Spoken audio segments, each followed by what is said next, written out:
a voulu tuer les Juifs. Mais il a été pendu avant la mort des Juifs. Cette semaine, ne dors ni ne sommeil.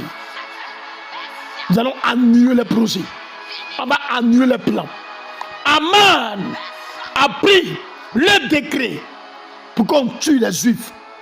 Mais ce qu'il a oublié, derrière ces Juifs, il y avait un Dieu grand qui a renversé le projet d'Aman. Cette saison, cette semaine, le projet d'Aman sera renversé. Le cercueil dans lequel il a voulu te voir, le cercueil l'emportera. La mort qu'il a décidé de t'apporter, la mort se retournera à lui. Aman, la bonne nouvelle que j'ai à t'annoncer, ton Aman ne survivra pas.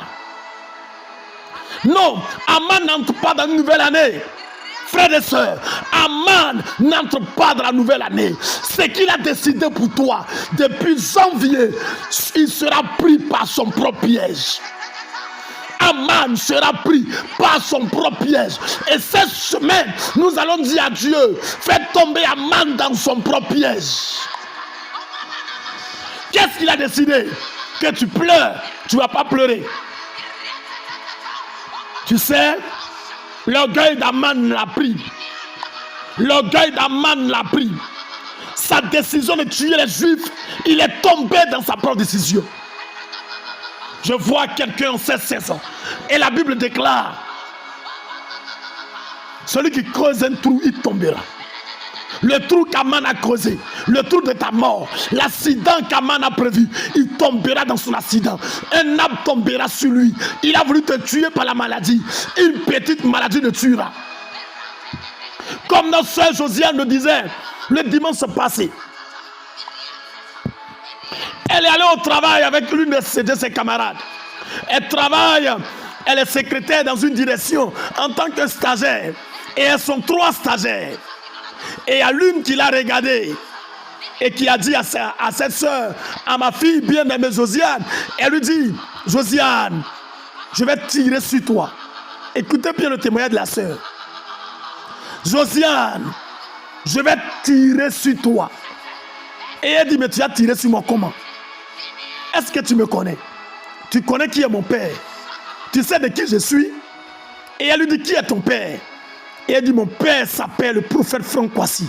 Est-ce que tu le connais? Tu vas tirer sur moi. Pourquoi tu vas tirer sur moi? Et dans le témoignage de la jeune sœur, elle dit, avant même qu'elle arrive à la maison, elle constate une boule qui a poussé sur sa cuisse. Une boule a poussé sur la cuisse de Josiane. Et Josiane dit, attends. Donc, ce qu'elle était en train de dire là, elle a vraiment tiré, hein? Ok, j'ai compris. Elle s'est rappelée que j'avais prié pour elle, pour de l'huile. Elle m'a envoyé de l'huile pour que je prie sur l'huile et que je lui donne de l'huile. Et elle a mis sa main dans de l'huile. Et elle a placé sa main sur la boule. Et elle a dit, je fais un retour à l'envoyeur.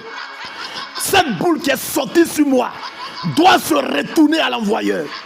Et d'après le témoignage de Josiane, la boule a disparu. Et la boule s'est retournée. Et des jours où elle arrive au travail, elle constate que c'est la sœur, plutôt la collègue de travail qui est à terre. Je dis, ce qu'Aman a décidé pour toi se retournera à Aman. La boule, la flèche d'Aman, le piège d'Aman, les œuvres d'Aman. Tu ne gagnes rien. Le petit salaire de 200 000 francs que tu gagnes seulement là, il y a quelqu'un qui est contre toi qui veut te tuer. Tu ne gagnes rien. Le salaire même que tu ne peux pas jongler le mois avec cela, quelqu'un veut te tuer. Petit secrétariat seulement, même pas encore été embauché, seulement secrétaire. Quelqu'un veut la nuit. Et pour cette raison, on va tirer une flèche sur toi. On a tiré la flèche sur la sœur. Elle a fait un retour à l'envoyeur. Jusqu'à présent, la collègue à terre, elle n'est pas encore levée. Elle est encore malade. Je suis en train de prier pour quelqu'un ce matin. Qu'en cette saison, que ton Aman soit égorgé. Le plan qu'il a destiné pour toi se retourne à lui. Je dis à quelqu'un, il y a un retour à l'envoyeur. Cette semaine, sois connecté pour prier. Il y a un retour à l'envoyeur. Car nos amans seront persécutés, seront consécutés. Celui qui ne veut pas te voir vivre mourra à ta place. Et la Bible déclare, Judas a voulu tuer Jésus, mais Judas est mort avant Jésus. Il y a un Judas qui mourra. Il y a un Aman qui mourra. Aman ne mourra pas son propre bois. Il mourra sur le projet qu'il a décidé de te tuer. Ce qui est bon dans Aman meurt à ce qu'il a décidé. Il mourra avant toi. Ma fille, il mourra avant toi. Il mourra avant toi. Il mourra avant toi. On ne sait pas de qui tu es né. Elle lui a dit, mais tu sais d'où je viens? Mon père là, il s'appelle le prophète Franck Kwasi. Je ne meurs pas comme ça. Tu ne sais même pas d'où je viens. Tu ne sais pas de qui je suis issu. Ce que tu m'as amené là, tu vas le reprendre.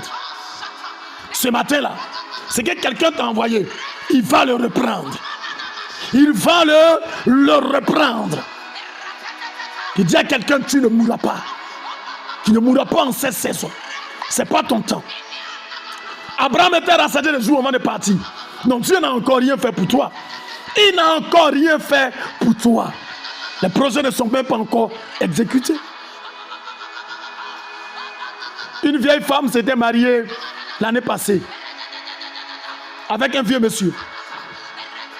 Son mari m'a appelé pour me dire, homme de Dieu, ma femme, même étant âgée, elle est tombée enceinte. Mais qui t'a dit que ton projet là, c'est fini? Mais qui t'a dit que tu as mis point à ta vie? Si le diable a mis point, le Seigneur a la capacité de transformer en virgule. Je te dis, il y a encore de l'espoir.